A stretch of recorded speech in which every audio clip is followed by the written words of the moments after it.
I guess we have discussed a lot this morning on racism, racial problems in Malaysia.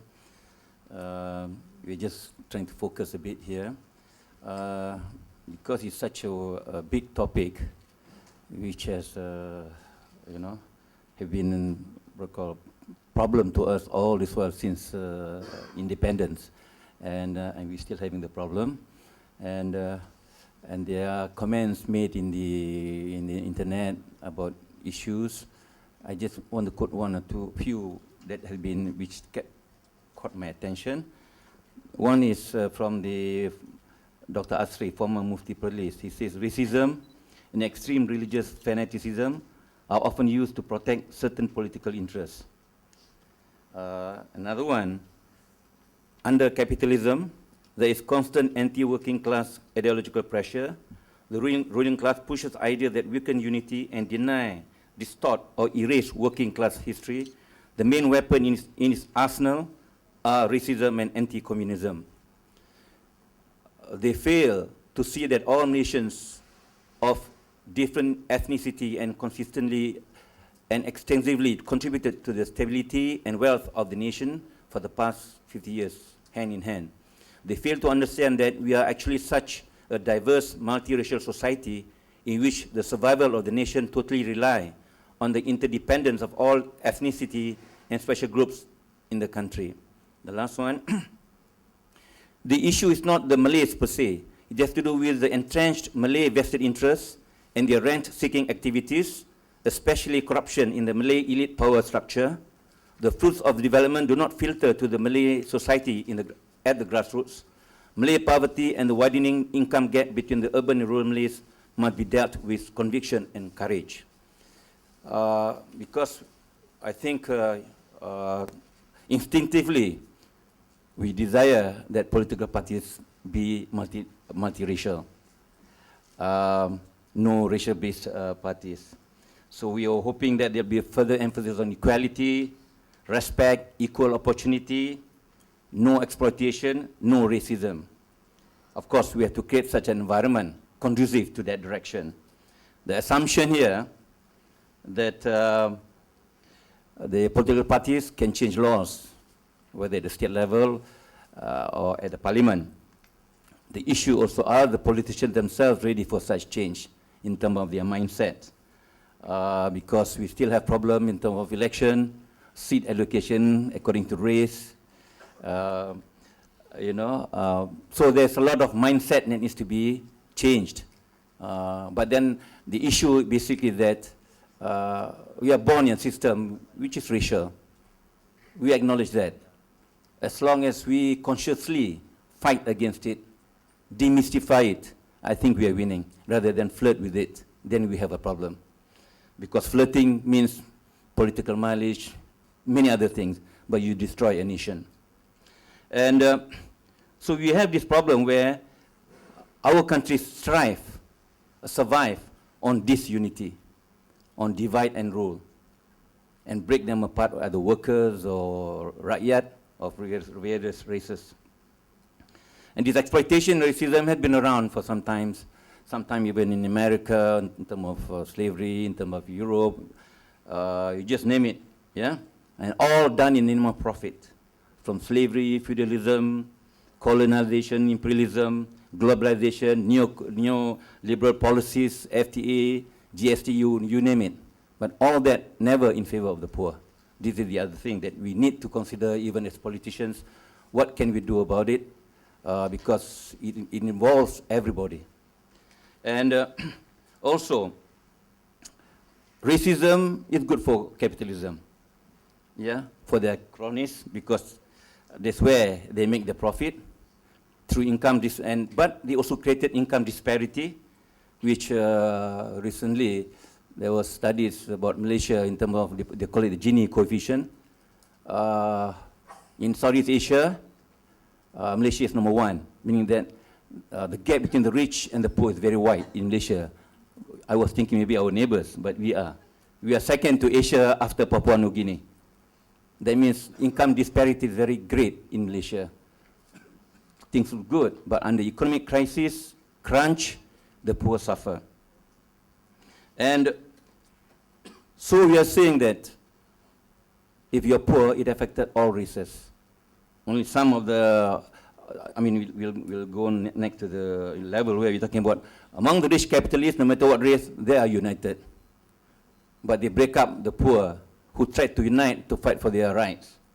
And of course, the rich one will also be the UMNO Putras. So we can see that what has happened is that when we took over after independence, we took over from the British, but we did not change the structure. So we find exploitation being around, poverty just remain the same as it is. And the same is true also recently when the Prime Minister said that they want to abolish ISA. The question is, and then they want to introduce two new laws. The issue is, abolishing ISA is no problem. Do you abolish the structure that sustains? Meaning that you have to overhaul the entire police system if you want to abolish ISA, because ISA is so sophisticated, been around for a long, long time, and they are very good at it. So if you just change the name and do a cosmetic change or repackaging, we can have the same problem with a different name. Even quite recently, you know, when our people were detained under EO, but the investigation or the interrogation are basically ISA. So we have already started repackaging ISA in the form of emergency ordinance. What else if they eradicate ISA? So we can see that there's a lot of repackaging that's going on. And also, it is a powerful tool.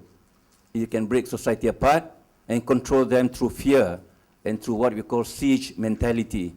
You know, that you should be afraid of each other, you should be afraid for everybody, you should be afraid of your neighbors, so you have to be with us. There's the kind of direction that they are leading towards. So we also find that this racism or communal program affects everybody, including the Malays, because not everybody gets it, in terms of education, employment, contracts, cheaper housing, assisted savings. So what we are saying is that, and what is more is strong in terms of the power of the mass media, where it is said that the mass media people have sold their soul for a piece of whatever it is, and they sacrifice their people. People don't have the information, the knowledge. Of course, there is misinformation, disinformation, character assassination, the whole works. When our friends were detained, they were communists, they were fighting against the Agong, they have agents, foreign agents, they have Molotov cocktail, and suddenly nothing else materialized because nobody is being charged for anything. That's how you can create rumors. And things went wrong from the first day when we had independence. The affirmative action should have been for the poor, not for one specific race. Of course, at that time, the Malays were poor, but so are other races. If we had worked on the basis of we want to have the poor affirmative program for the poor, then we evaluate every periodic sessions. We will know who, and we'll continue to help them according to the needs. This should have happened a long time ago, but it did not. And because of this, we want to eradicate racism. But we also have to think about the suspicion, the stereotyping, the distrust. After all these years, who can you trust? You give in, then you may get clobbered. So this is a kind of a tug of war. Yes, we want to be equal, we want to be together, but are we in a trap? So we can see that, yeah, there was some research about I think Merdeka Center, finding out the views of ordinary people. It's nothing great. You know, each race accusing the other race of something else, because it had been fostered that way. It had been pushed in that direction, you know. And so eradication of poverty is not successful because we felt that they are in some works, poverty and racism works very closely. Yeah, and so basically what we are saying is that when workers, because when you say workers, they are the rakyat, people who are working are the rakyat who cater for their family. When they're exploited, they get alienated from society. Each social problems arises, and we think it's a social problem, but it is also a product of exploitation at the workplace.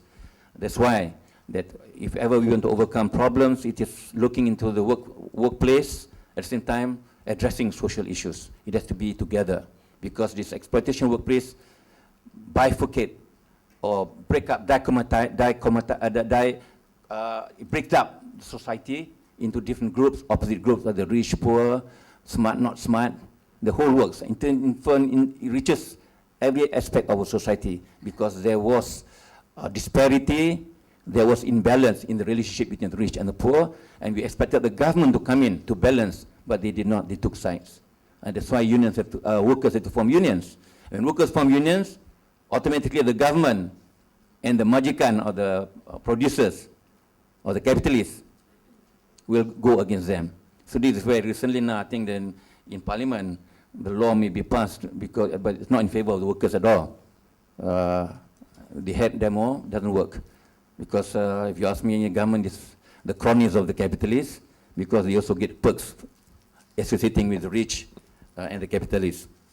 So the issue is, what is to be done? That is the thing. Yeah, we have the Selangor government and other government of the other states, Kedah, Penang, Kelantan, also trying to do something. Maybe in Selangor, maybe Saudara Syari can also speak about it. We had, we passed the policy, or through our Dewan Assembly, we agreed to abolish ISA. We had Freedom of Information Act. We are now pushing for minimum wage. Yeah, and we have affirmative actions for the poor, old folks, single parents, water issue. There's others. But all this, we are still hitting the periphery. Yeah, that's why when the question asked, revamp, political party and racism, revamp. For me, revamp means overhaul. And it's in line with the socialists. We don't want fine-tuning, we want to overhaul the system. Yeah, and so basically, at the same time, we need, yeah, to address, as I said just now, the problem of exploitation. Yeah, our problem is that we are trying to attend the symptoms of the problem, but not the cause. Yeah, all the social problems that arises are basically the symptom of a capitalist system. But we're not addressing capitalist system, because that is the one that destroy humanity, destroy the environment, and robotize workers at workplace. And we tend to ignore it, or we think it has become part and parcel of our life. Just like poverty, and everybody talks about poverty. They have made it into an abstraction, where it doesn't mean anything anymore. It's nice to talk about it, only in conference room and all that. When you go out, as you discuss and discuss and discuss, people die. People suffer, people get maimed. This is the thing. We have made it into an abstraction rather than it is fully emotionally loaded. This is the thing that we have to think about. And we also find the rich getting richer and the poor getting poorer. So these are the things that needs to think about. Maybe rectify the convention of the eradication of racism and racial discrimination through race relations or equal opportunity. But the most important thing also, that we have to go back to the people. Because the strength is with the people. And this is our job. How do we empower Rakyat? Because it's through them we can get things going. Because, we are always top-heavy. So sometimes what we say somewhere else doesn't make sense to the ordinary people. We're not going back to them to find out what do they want. And people just continue to suffer. And every time there's economic crisis, poor suffer. Because we don't have minimum wage, they rely on overtime. During economic crisis, there's no overtime. How do they pay their rent? How do they pay their whatever they have been buying? And then they end up going to the loan sharks. Then in the old days, if you don't pay back, they cut your fingers. Now they pour paint over you, they hustle the family, and that's what it is. This is the big problem. So, yes, in the 2008, we see some change, people's power. Issue is that, have we strengthened people's power since 2008? because we want them to make the decision. But in the same time, can we have a dialogue with them? Can we meet up with them to strengthen and share the knowledge, analysis, experience, yeah, to redeem the dignity and the confidence lost along the way? Because in our society, if you're too smart, people don't like you, whether it's in political party, whether in an NGO, whether it's a union. But these are the ones that can make a difference. You know, even government, you want these people, when you get them, and when they start moving, you don't want them anymore because it's going to affect your interest. Yeah, we are just full of hypocrite. We have made hypocrisy to a very fine art. So basically, how do we participate? I mean, this is a process. The whole problem of racism has been around for a long time. I know we have to work together. As I was saying, we have to demystify it. We at the political level, yeah, we become stronger when you are strong. Yeah, we can pass laws if nobody follows it, because it has to come from society, and this is where that we have to be in contact with society. It's unfortunate that our mass media is not with us, trying to prop up what they call a dying system. Yeah, as far as I can see.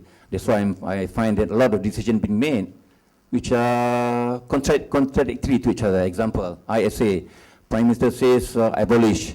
Nazri and Shamuddin says no. And a few days later, Muhyiddin says yes. And such a big thing where you should have been discussing, should be discussed in the cabinet. You know? So it's like during Marcos' time, Aquino got killed at the airport. I think the one who killed Aquino think he's doing a favor for Marcos. Marcos get into trouble. As Rahim now, Walab Anwar, he thinks he's doing a favor for Mahathir, and Mahathir get into trouble. That's already what they call broken chain of command. And this is where that we have to come in for the sake of our generations, our present generation, and for our children to come. So basically, as a politician, I know I'm so uncomfortable being a politician. So 20, 30, 40 years I've been in the NGOs. It happens simply because we have issues, we brought it up to the politician, they don't take it up because they have their own agenda. So our guys say, go in. Somehow we got stuck with this, and we'll try to do whatever we can. But I think racism, poverty, those are issues that needs to be resolved, and they are very closely related to a system that works on profit and power. Thank you very much.